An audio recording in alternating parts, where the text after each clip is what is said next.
Imagine standing in a grocery aisle, staring at empty shelves. There's no produce, there's no bread, there's nothing that's fresh or appealing. Food prices have jumped again, and everyone is just grabbing whatever they can get their hands on. Now imagine being able to walk outside and you can collect tomatoes, peppers, potatoes, various vegetables or fruits. You're even able to go collect fresh eggs from your laying hens. There's no panic, there's no shortage, and there's absolutely no stress. It's food that you grew at home, giving you control over an important and essential part of your life. The United States Department of Agriculture shows that national food spending and costs have increased amongst all categories, from eating out to the groceries that we get from the store. Most of us depend completely on grocery stores. We feel the impact of rising costs and unpredictable availability. Learning even basic gardening skills gives you control over this essential part of your life. And today I'm going to be showing you how gardening improves your health, reduces your food costs, and increases your self-sufficiency and security. We're going to start by first going over some myths that are going around about gardening. The first one being, people hardly garden anymore. It's not a common hobby. When in fact, the National Garden Association states 42 million households garden. That's about 1/3 of all households, which is quite a lot. It's also a misconception that gardening is only something older folks do. It's not a young hobby. When in fact, millennial gardening has increased 63%, making it the second largest gardening group from ages 18 to 34. It's also a misconception that gardening doesn't save money. It's an expensive hobby. It's a huge investment.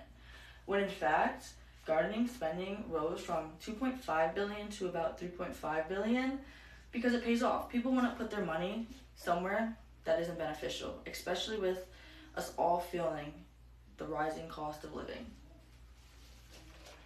Now that I've debunked some of these misconceptions, let's look at the actual numbers behind food spending.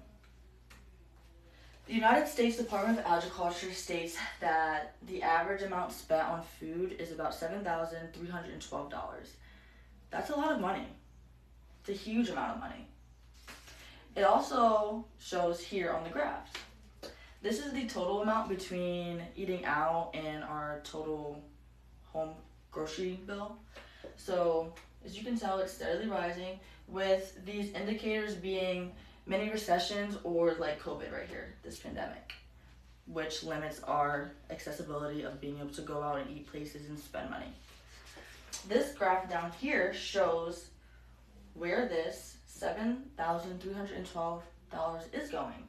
So you can tell grocery stores take up a huge chunk of our money, as well as restaurants from full service to fast food such as McDonald's to Chili's.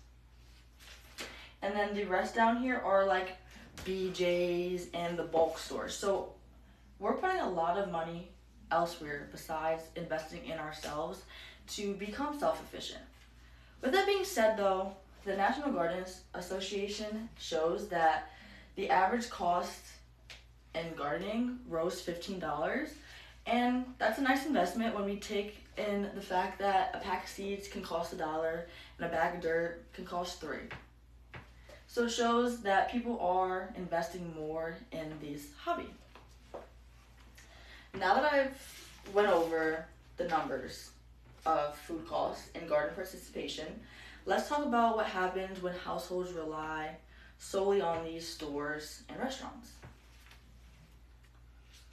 Healthline explains that gardening reduces stress, improves our mood, and boosts our memory. Benefits that you miss out on when we completely rely on stores and restaurants. This is because you lose these health benefits that come from being simply outside and moving your body and working with these plants. The Petal Republic reports that gardening also reduces cortisol, shown here. It also improves our sleep quality and increases our feeling of calm and happiness. Without gardening, stress levels stay high. People miss out on the most effective natural ways to improve their mental well-being. And if you look here at this chart, this is a whole bunch of symptoms of having high cortisol, from gaining belly weight, having headaches, having stomach issues. So gardening can really be beneficial when we take in the fact it can help our health in various ways. The USNAA Foundation states that sustainable gardening increases our access to nutrient-rich foods and supports long-term food security. When people rely on these external stores and commercial warehouses, there's a chance that these stores may not produce the same nutritional value or reliability. As we've seen in the past pandemic, it's not always consistent. With that all being in mind, it's clear taking action and being proactive matters. I'd like everyone to raise their hand if they're willing to commit to my request of starting a large home garden, 5 plants or more. If you feel like that's too much, you can even make the promise to me with starting with 1 plant. It could be a tomato plant, it could be cilantro, it could be parsley, it could be whatever you desire. 1 step towards home gardening increases your food security and improves your overall health, from physically to mentally. At the end of the day, being more self-sufficient isn't just about gardening. It's about having a little more control over your food, your money, and your peace of mind. Even 1 plant can start that change. Thank you.